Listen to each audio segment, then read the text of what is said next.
Hi guys, JT here, and today I'm bringing you some information on all 16 games in Fanatical's Play On The Go Bundle Winter Edition of November 2023. To help you answer the question, should you buy it? By using the link provided in the description below, not only will you gain access to this bundle, but you also have the opportunity to support this channel. Your support would mean the world to me, and I genuinely appreciate it. Anyway, let's get into this. And number 1 we have Jack Move, a cyberpunk RPG that combines futuristic elements with retro vibes. Inspired by Final Fantasy games and 80s computer interfaces, the game features turn-based combat and pixel art. In a unique twist, players engage in combat through computer hacking, equipping hardware and executing software.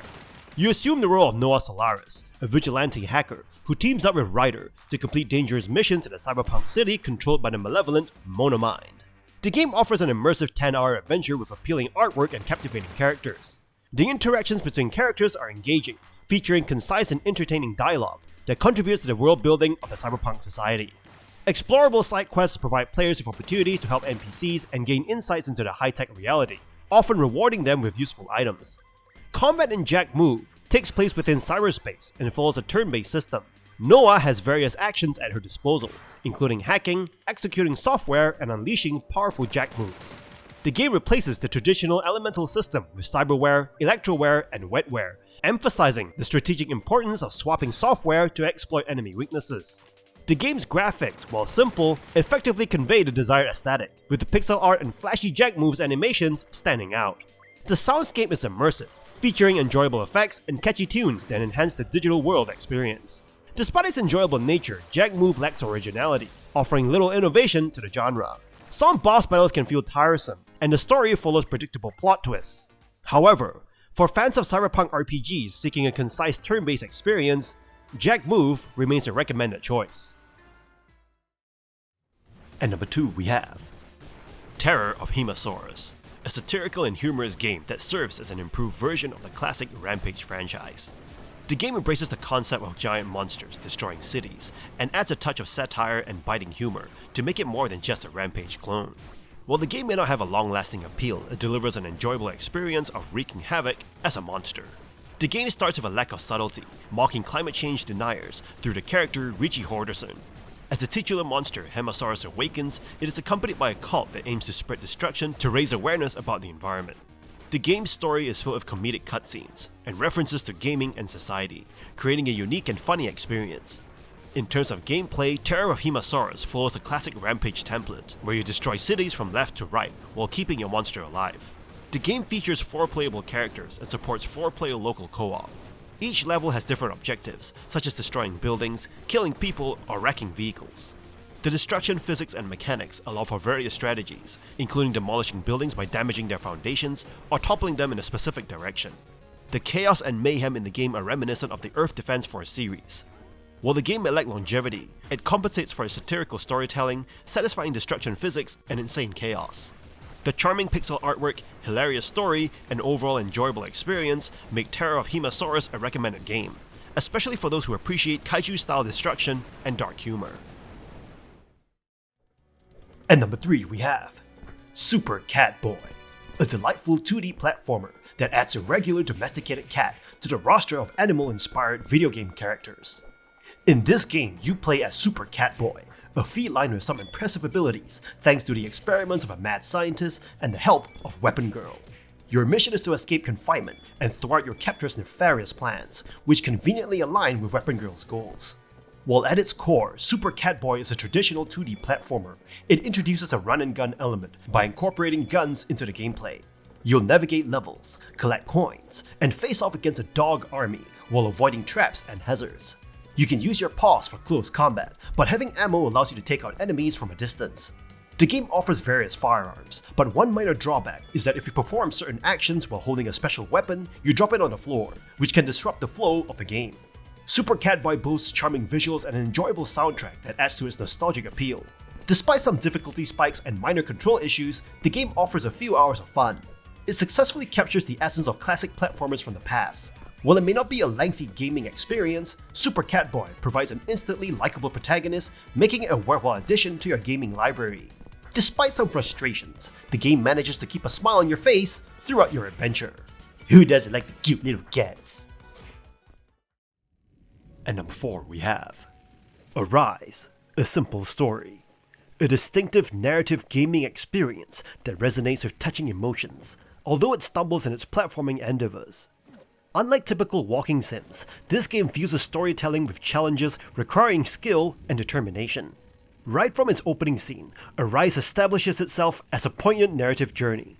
Reminiscent of Journey, it introduces us to an elderly tribal leader in the afterlife, embarking on a pilgrimage through the pivotal moments of his life. Accompanied by his lifelong partner, each level delves into various life stages, laden with symbolism and beauty. Navigating this 3D world entails platforming skills, hopping across icy landscapes, and manipulating time to reveal platforms. Time travel puzzles are gratifying, showcasing a balanced difficulty range. However, the game's platforming mechanics are a double-edged sword. While its fixed camera angles occasionally provide cinematic flair, they complicate jumps, leading to vexing trial and error sequences. Despite these frustrations, Arise's visual charm and thematic depth make the journey worthwhile. The levels are artfully designed to encapsulate the human experience, from youthful exuberance to the fragility of old age. The game's exploration of companionship and life's transient nature leaves a lasting impact. While the platforming flaws might deter some, the captivating narrative and introspective exploration of existence ultimately redeem Arise, a simple story. Over the course of approximately 8 hours, it not only engages with intricate time puzzles, but also reminds you to cherish the bonds that enrich your life. And number 5 we have Zombie Army Trilogy, a collection of 3 games that take place over 15 levels called chapters. You'll play as one of the 8 characters, including 4 new female combatants in 1945 as you fight against Hitler and his army of undead. Why does Hitler always have to have an army of undead? The game's primary weapons are long-range rifles, with SMGs and shotguns in the secondary slots, along with some incendiary devices and the power to kick as your only melee attack. You'll find the occasional safe room and checkpoint that will allow you to recover and play again if you fail. The pacing is well designed, and the objectives are interesting, with higher difficulty levels adding wind contingencies, bullet drop physics, and a heart rate to control, among other things. The game's gunplay is fun and takes place mostly from a third-person perspective. The zombies and other denizens are well crafted, and the animations are slightly off, but it doesn't detract from the experience. You can choose to play solo or online with 3 other players. The replay value is low, but Horde mode is another way to keep the party going, though it can get tiresome. The game's engine feels cheap, and lag in online play is an issue. If you can get past the game's faults and have 3 buddies on hand, you'll have a ton of fun with Zombie Army Trilogy. It's a blast to overcome particularly tough sections with a team, and hitting an on-point shot from 50 feet away can provide quite a rush. Though the game has some issues, the experience is fun, and the game is solid, and it definitely has an audience. So if you want to blow up some Nazi zombie hits with friends, you definitely don't want to miss out on this. And number 6 we have The Tarnishing of Juxtia, a game that takes a plunge into the ever-growing pool of 2D Souls-like games, offering a competent yet somewhat formulaic experience. This game adheres closely to the established formula seen in games like Hollow Knight and Dead Cells, but distinguishes itself with its combat system. You step into the role of the youngest offspring of the goddess Juxtia, tasked with restoring her defiled domain. The game spans 15 different biomes and features 14 challenging bosses, promising around 15 to 20 hours of exploration and combat. Along with its intense encounters, The Tarnishing of Juxtia also brings a fair amount of frustration, even for a genre known for its difficulty. The protagonist in The Tarnishing possesses standard abilities like jumping, ledge climbing, and a dodge roll, which is essential for evading enemy attacks. Much like in other Souls-like games, dodging and timing are crucial for survival. However, the game's combat mainly unfolds on a horizontal plane, making it challenging to discern enemy attack animations when multiple foes occupy the same platform. Gear progression in the game offers some variety with armor pieces and weapons, allowing you to tailor your playstyle. Combat differentiates itself by rewarding players who perform multi-hit combos with an energy rush, providing a significant boost to stamina and mana regeneration. This mechanic shines in boss battles, but can't fully compensate for the game's limited defensive options. One notable downside is the game's exploration, which feels more linear than expected from a Metroidvania-style game. The rewards for exploration are often limited to healing fountains, with no experience points to incentivize venturing off the beaten path. In conclusion, The Tarnishing of Juxtia offers a serviceable 2D Souls-like experience, but fails to stand out due to its adherence to genre conventions. While it emphasizes careful and calculated combat, the lack of innovation and the linear exploration ultimately limits its appeal, especially when compared to the abundance of quality titles in the 2D Souls-like genre. And number 7 we have Castle on the Coast, a delightful 3D platformer that, despite its short length, manages to capture the essence of the genre's best offerings. Developed mostly by a single person, the game stars George, a giraffe on a quest to resolve a conflict in a coastal castle. The narrative, voice of charm and accompanied by nostalgic visuals reminiscent of the Nintendo 64 era, adds a unique touch to the experience. The control in the game is impeccable. George's mobility, including jumps, double jumps, rolls, twirls, and a jetpack, contributes to a joyous and responsive gameplay experience. The collectathon aspect, where you search for keystones and costumes, amplifies the enjoyment. The hub, filled with collectibles, sets the tone for the game's exploration, providing a sense of bliss while uncovering hidden treasures. However, the uneven length of the main areas and the lack of consistency in content between them slightly detract from the overall experience. While the first two areas impress with their collectathon focus and engaging boss battles, the latter two feel like an afterthought, featuring different gameplay styles. Despite these variations, the game remains accessible and enjoyable, appealing to both casual players and platforming enthusiasts. Clocking in at around 3.5 hours for nearly 100% completion, Castle on the Coast offers a fantastic but brief adventure. The game's short runtime and inconsistent pacing are its primary drawbacks. Nevertheless, the captivating platforming mechanics and the developer's support for the Valley Children's Hospital make it a must-play for fans of the genre. Peter Lance, the game's designer, has crafted a special experience, leaving players hoping for more full-length games in the future. At number 8 we have Hero's Hour, a strategy game with many ideas crammed into it. You play as a faction who is hell-bent on world domination, by murdering enemy armies and conquering their home city before they do the same to you. You roam as one of the hero units with an army behind you. Capturing mines, lumber mills, and alchemy labs generates resources which you can use to upgrade your town, building hero recruiting taverns, a magic giving tower, and so forth. Every day you're given a limited travel distance to do your killing and looting. When your marching juice is out, your opponent will do the same. The town will supply you with additional soldiers over time, which will require another hero to ferry them up. Battles are automated and you're given the role of setting up troop formation. You can set your archers up behind a gang of melee hard hitters, as an example. While you can drag units around during a fight, it is usually not worth it. You win battles from being prepared, strategizing, and forward thinking, with a good number of well-trained troops going in. You can also cast spells during fights, like a line of burning salt through enemies, or AoE fire blasts, or even buffing health. Enemies can also do the same, and sometimes cast spells that you haven't even seen before. Units are also varied, random, and a lot of them are pretty funny, like wild boars, deers that splurt out fairies, golems, zombies, units that can turn enemies into solid gold for you to harvest their golden body parts as loot, among others. The UI can be a bit rough on the eyes with tiny text and with everything looking similar. It is a messy game that doesn't give you a lot of control of your own units. Enemy units can also be quite challenging, especially if you do not heed to their difficulty warnings hovering above their heads. They are also seeking to conquer, so you may just find your lands being raided by a bazillion enemy units while you're away, and they can easily destroy everything you have. Maps are procedurally generated, spells that your heroes learn are for the most part randomized. There are 11 factions, 80 spells, and 177 different unit types, filled with some of the strangest blend of units in any RTS. Battles are also more like two armies rioting against each other. Everything can feel very random and chaotic, yet that is part of the fun of Hero's Hour, and I would highly recommend giving it a try. At number 9 we have Moonlighter, a unique blend of shop simulation and roguelike dungeon crawling, reminiscent of the 2010 indie game Röki. The game centers around Will, who balances his role as a shopkeeper during the day with his nighttime adventures into procedurally generated dungeons. The protagonist's aim is to unlock the 5th dungeon door in his hometown by defeating bosses and collecting keys from monsters. Each day involves alternating between exploring dungeons and managing the shop.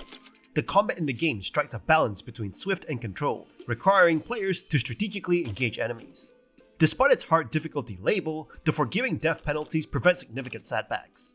The dungeons are 3 floors deep, culminating in a boss fight that offers a modest challenge.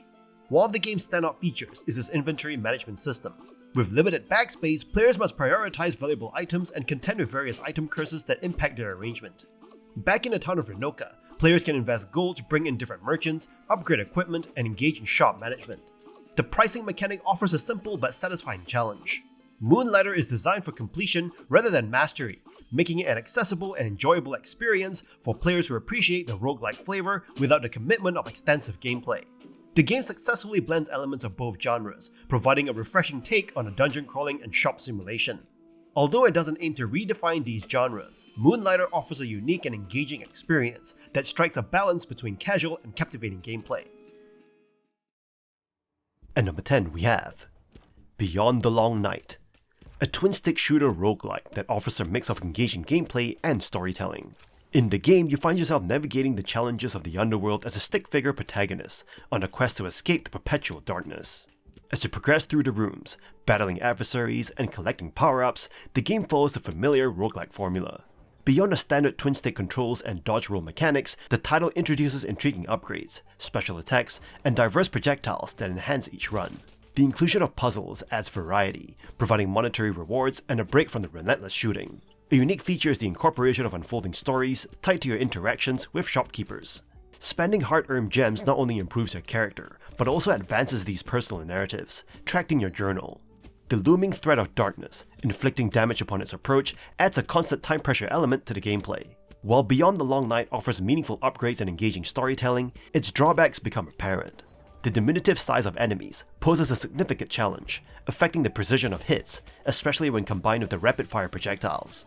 The constant time pressure and swift attacks may not appeal to all players, making the game more challenging and potentially frustrating.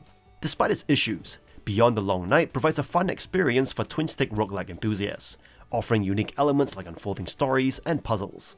However, the game's small enemies and fast projectiles may deter those seeking a more relaxed gameplay experience.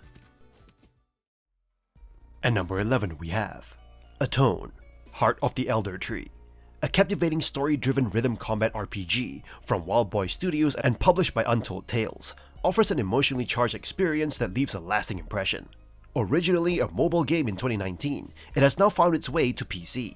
Set in a realm abandoned by the gods, ATONE plunges you into the consequences of their departure. With Odin's guardians absent, the sacred Elder Tree entrusted to their care becomes vulnerable to misuse. In this dire situation, Astra, the daughter of humanity's last great leader, emerges as a sole beacon of hope. Your journey unfolds as you interact with diverse characters, navigate haunting Midgard landscapes, and make choices that shape your unique story and ending. Played from an isometric perspective with simple WASD navigation, exploration is straightforward, though early encounters with navigational boundaries provide a learning curve. You'll engage in conversations with various characters, unraveling the rich narrative and Norse mythology that underpin the game. While exploring, you'll discover items like herb plants and bread, though their utility beyond healing in the case of bread and currency conversion may be limited. Puzzles often tied to achievements vary in complexity, providing both hints and challenging single-attempt conundrums. The emotional weight of the story is conveyed effectively through well-acted cutscenes and a moving soundtrack. The heart of ATONE lies in its rhythm-based combat, where each battle features a unique song. Playing on PC, you'll use numbered keys for note hits as they cascade down the screen in a Guitar Hero-esque style. These combat sequences are enthralling, but your focus on hitting notes might sometimes divert attention from the battle's visuals. While the gameplay is captivating, the rhythm battles could be challenging, especially on harder difficulty settings, with more buttons to manage. Despite a few minor quirks and moments of difficulty, ATONE, Heart of the Elder Tree, shines with its emotional storytelling, immersive puzzles, and mesmerizing musical combat. It's a heartfelt journey that leaves a lasting impression, offering an experience that's both addictive and emotionally charged. At number 12 we have Röki, a charming adventure game. Play as Tove Jacobson, drawn into a magical forest after her brother Lars is abducted by a monstrous creature. To save him, Tove must find and convince the four Jotnar guardians of the seasons to help. Röki immerses you in a magical fairy tale world inspired by Scandinavian folklore, reminiscent of King's Quest. Meet wondrous creatures like trolls and tomties, adding to the authentic atmosphere. Minimal dialogue and voice acting effectively convey emotions, especially through the touching protagonist, Tove. Unfold Tove's story, exploring the impact of her mother's tragic death on her family. Röki skillfully combines an emotional narrative with an engaging gameplay, featuring inventory and traditional puzzles and surreal sequences in Tove's subconscious. The subdued musical score complements the storytelling, while sound effects enhance immersion. Roam freely and interact with hotspots in Röki's accessible gameplay mechanics. The well-implemented inventory system and gentle difficulty curve provide a satisfying experience. Visually appealing with hand-drawn, cel-shaded backgrounds, the art style brings the storybook-like setting to life. Detailed forest environments immerse you with animated foreground elements. With a playtime of around 10 hours, Röki offers a substantial and varied experience. While there may be some backtracking, shortcuts and fast travel options keep the world manageable. Overall, Röki is a beautifully crafted game that combines Scandinavian folklore with an emotionally engaging narrative. A modern classic adventure captivating players of all ages. At number 13 we have Pathologic 2, an open-world horror adventure game. You play as Artemi Burak, and your hometown is being destroyed in front of your eyes by a deadly and mysterious illness. You have 12 days to rid this plague from your town. This game combines brutal survival mechanics and surrealist narrative themes to create an uncompromising and opaque experience.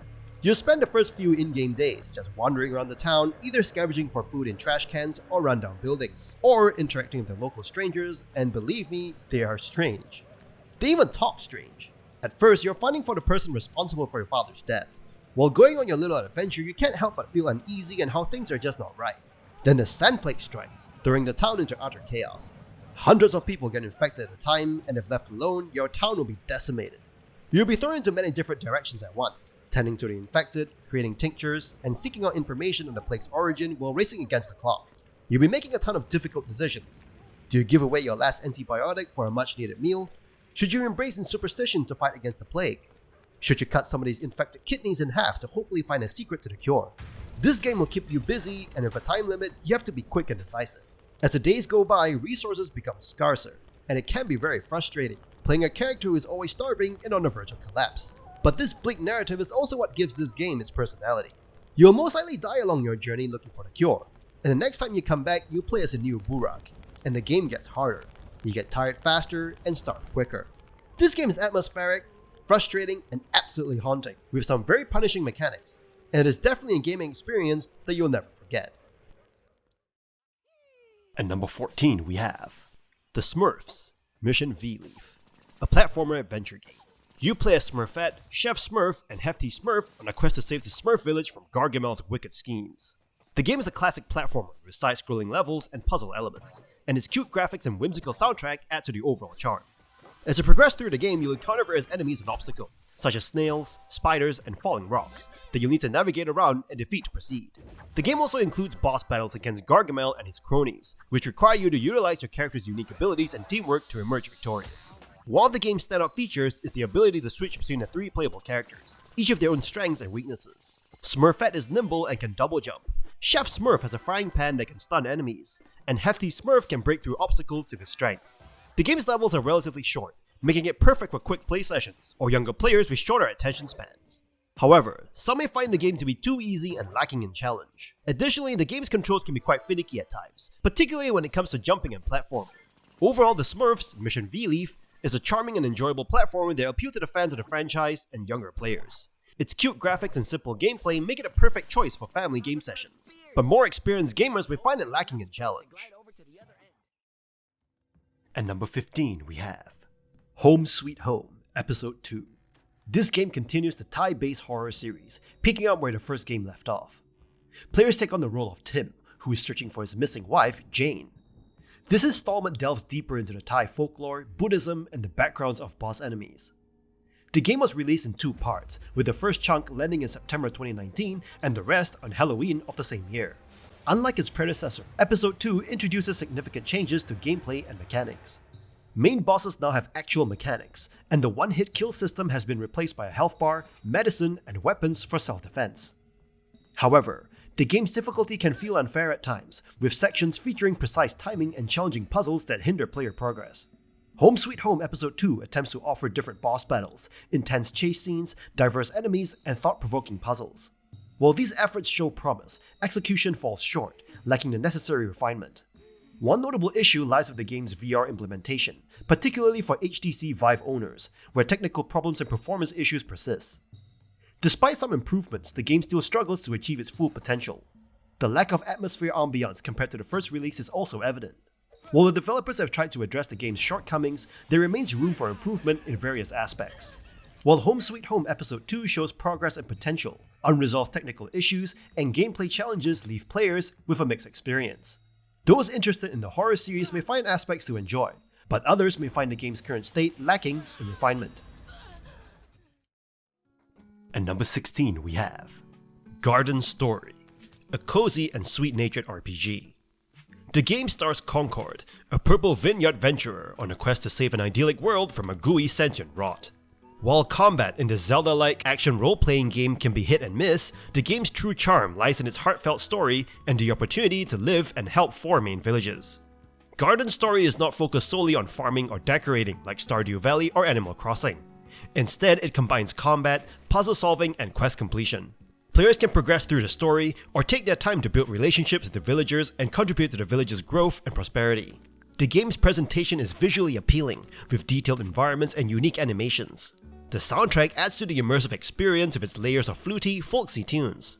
However, combat can feel fiddly, and the stamina bar initially hinders the flow of the action. Boss battles are challenging, but sometimes feel out of place within the game's overall tone. Despite its combat shortcomings, Garden Story offers a profound and engaging experience with its world building, character development, and attention to detail. It encourages players to take their time, appreciate the beauty of the world, and fight to protect the land and its inhabitants. And that's all for this bundle. This bundle is great if you want to increase the number of games you have in your Steam Deck. But what's not great about it is the fact that a lot of these games were already in previous bundles, so you may already have them in your library. In any case, kindly show your support by liking and subscribing to the channel, and I look forward to connecting with you in the upcoming video.